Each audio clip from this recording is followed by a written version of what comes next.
Hey guys, Dr. Z here. With this video, I want to kickstart a series of discussion relating the topic of addiction. There are a number of theories about the origin of addiction. Some health practitioners tend to follow more a biocentric model where they feel genetic factors are key in the generation of addictive behavior, and other people tend to believe, like me, that addiction has to do more with vulnerabilization early in life. There's no argument to the point that there is a correlation between early exposure to trauma and addictive behavior. As you are growing up, if you were oftentimes the victim of dysregulation and your parents were unable to help you regulate, either because they were not effective regulating themselves or because of a myriad of other reasons, like for instance being in the closet is a big one, you were unable to tell your parents just how dysregulated you felt, or due to other factors like sexual abuse, physical abuse, emotional abuse from any party that might come from, you became highly dysregulated. When you are chronically unable to internally regulate and you keep relying on external sources for regulation, that is the origin of addictive behavior. If the origin of your behavior has to do with the fact that when you were very tiny, something or someone made you feel tremendously dysregulated, tremendously unsafe, tremendously scared, and you became a kid that needed to outsource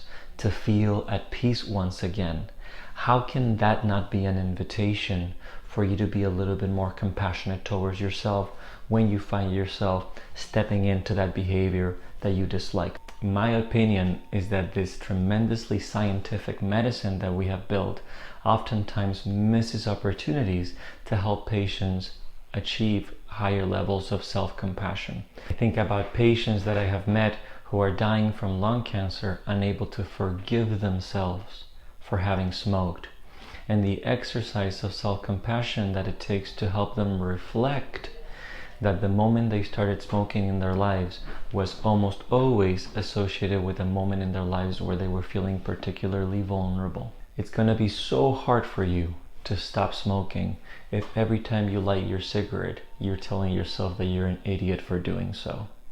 How about trying something new and just asking yourself the question for a second, was there a particular vulnerability in me that at that time I needed to rely on tobacco to feel a little bit more regulated? And are those things that kept me dysregulated still active in my life? Maybe the external aggressions are gone, but is the internal environment and the way I talk to myself infused with compassion, or I'm still hurting inside? Maybe your external sources of vulnerabilization are long gone, but the internal language continues to be harsh and judgmental. Wonder for a second, how are you ever going to land in a place where I no longer need the external source for regulation if the internal environment continues to be one in which I call myself an idiot every time I recur on my habit?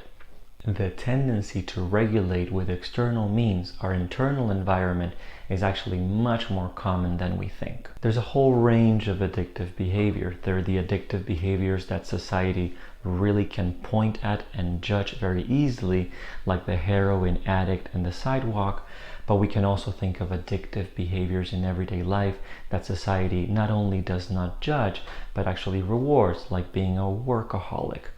It's for that reason that whenever I encounter a patient that is either struggling with smoking cessation, struggling with alcoholism, struggling with chemsex drugs, or any other habit-forming substance, my initial approach is, how do we shed a little light of compassion? How do I help my patient understand, first of all, that any kind of compulsory behavior doesn't come from a place of failure, but actually comes from a place of early in life vulnerabilization.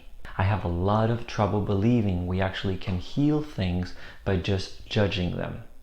The approach that the medical establishment at large has taken towards people struggling with addictions up to this date is one of judgment.